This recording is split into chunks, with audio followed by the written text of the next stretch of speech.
السلام علیکم 10th class. How you all of you fine. اب ہم اپنا سلیبس مکمل کر چکے ہیں، اس لیے اب ہم روین کی طرف چل رہے ہیں. تو ہمارے اردو کی الف کی بک کا پہلا جو چیپٹر ہے وہ ہے مرزا محمد سعید کے بارے میں، ٹھیک ہے، جو کہ لکھا ہے شاہد احمد دہلوی نے. ان کی جنرل بات کر لیں تو وہ دلی میں پیدا ہوئے اور ڈپٹی نذیر احمد دہلوی کے پوتے ہیں اور مولوی بشیر الدین احمد کے بیٹے تھے.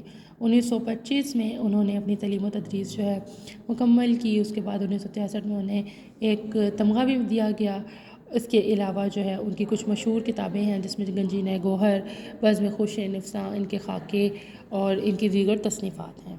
مرزا محمد سعید جو ہے وہ ایک طرح سے شخصی خاکہ ہے جس کے بارے میں لکھا گیا ہے کہ مرزا محمد جو ہیں وہ بہت زیادہ ایک اچھے اور ادبی قسم کی شخصیت ہے. اور ان کی موت کے بارے میں جو لکھا گیا ہے وہ یہ ہے کہ ان کی موت جو ہے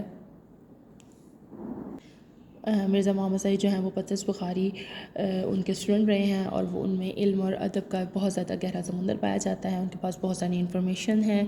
اس کے علاوہ انہوں نے لکھا ہے کہ وہ بہت سادہ قسم کی شخصیت تھے اور زیادہ تر جو ہے وہ اپنے پڑھائی سے اور اپنی لکھائی سے ان کا تعلق واسطہ تھا.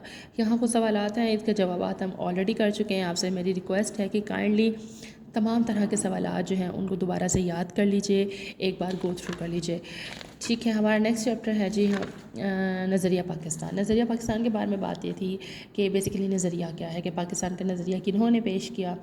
اس میں ہم نے ٹیپو سلطان اور مجدد علی ثانی کے بارے میں بات کی تھی، شاہ علی دہلوی کے بارے میں بات ہو گئی تھی، طریق خلافت کے بارے میں بات ہوئی تھی کہ طریق خلافت کیا ہے، اور علی برادران جو تھے انہوں نے طریق خلافت کی ابتدا کی تھی. تو یہ سارا چیپٹر اس کے بارے میں ہے.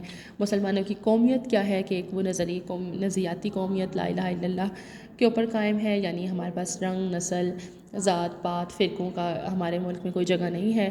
اور اس میں ہم نے مسلمانوں کی قومیت اور دوسرا جو ہے وہ دنیا میں قومیت کی تشکیل جو ہے وہ بتائی گئی تھی. تو کہا کہ دنیا میں قومیت کی تشکیل کی دو بنیادیں ہیں، ایک وہ ہے جو مغربی مفکرین نے قائم کی تھی، اور ایک وہ ہے جو ہمارے نبی پاک صلی اللہ علیہ وسلم نے. پھر اس کے سوالات آ جاتے ہیں آپ کے پاس، اور سارے کے سارے اس کے سوالات نہایت امپورٹنٹ ہیں، اسپیشلی جو یہ تحریک خلافت کیوں شروع ہوئی، تو مسٹ یاد کیجیے آپ، ٹھیک ہے. اس کے علاوہ ہمارے پاس جو نیکسٹ چیپٹر وہ پرستان کی شہزادی ہے، جو کہ اسد صبوحی نے لکھی ہے.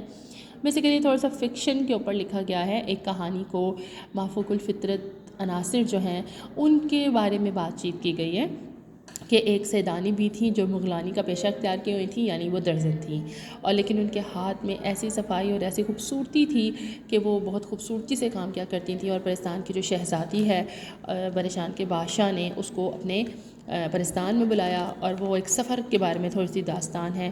پھر انہوں نے وہاں کیسے کام کیا اور اس کے بعد انہیں کس طرح سے انعام و اکرام سے نوازا گیا، ٹھیک ہے. یہ ساری چیزیں اس کے اندر ایک بہت مزے کی ہلکی پھلکی سی سٹوری پائی جاتی ہے. اس کے بھی سوالات ہیں. ساری چیزیں آپ کی اردو الف کی کاپی پر ڈن ہیں. میں صرف آپ کو ایک دفعہ اوور ویو کر رہی ہوں، ریویژن دے رہی ہوں تاکہ آپ دوبارہ سے، کیونکہ ہم نے اس کا ٹیسٹ لینا تھا آپ سے. نیکسٹ چیپٹر ہے اردو ادب میں عید الفطر، جس کے ڈاکٹر وحید قریشی کے بارے میں لکھا ہے.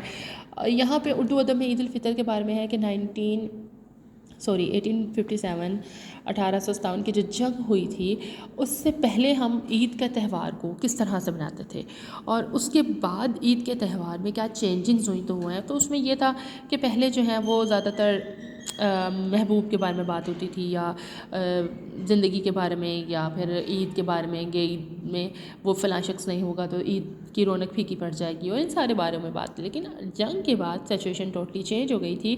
تو وہاں پہ مسلمانوں نے جو ہے وہ ان کی تہذیبی اور فکری رجحانات جو ہیں وہ آگے تھے. پھر انہیں ہر وہ چیز موضوع سخن لگنے لگا تھا جو ان کے لیے پہلے غیر اہم تھا، ٹھیک ہے. جس میں کیا ہے، عیدی، گھر کی مالکہ کی عیدی، اور ازدگانی عید، درگن ماما کی عید، رمضان و خیرات، یتیموں کی عید، اور اسی طرح بچوں اور بڑوں کی عید، یعنی وہ عیدیں جو کسی نے کسی کو کھو دیا تھا، اپنے گھر والوں کو، پیاروں کو، اس کے بارے میں بات چیت ہو رہی ہے. یہ سارا چیپٹر اس کے بارے میں ہے. اس کے یہ سوالات ہیں اور آپ نے سارا کچھ یاد کرنا ہے. اب نئے سرے سے اپنے کائنڈلی تمام سوالات یاد کریں، ان کے خلاصہ جات یاد کریں، اور کاپیز وغیرہ پہ لکھیں. کسی رف کاپی پہ اپنے سیلف ٹیسٹ لیں. آپ اپنی مدر سے یا گھر میں کوئی بھی بڑا اسے کہیں کہ ان 4 چیپٹرز کے اندر سے آپ کو کچھ سوالات دے دیں اور کسی کے 2 چیپٹر کے خلاصہ جات کر لیں، ٹھیک ہے.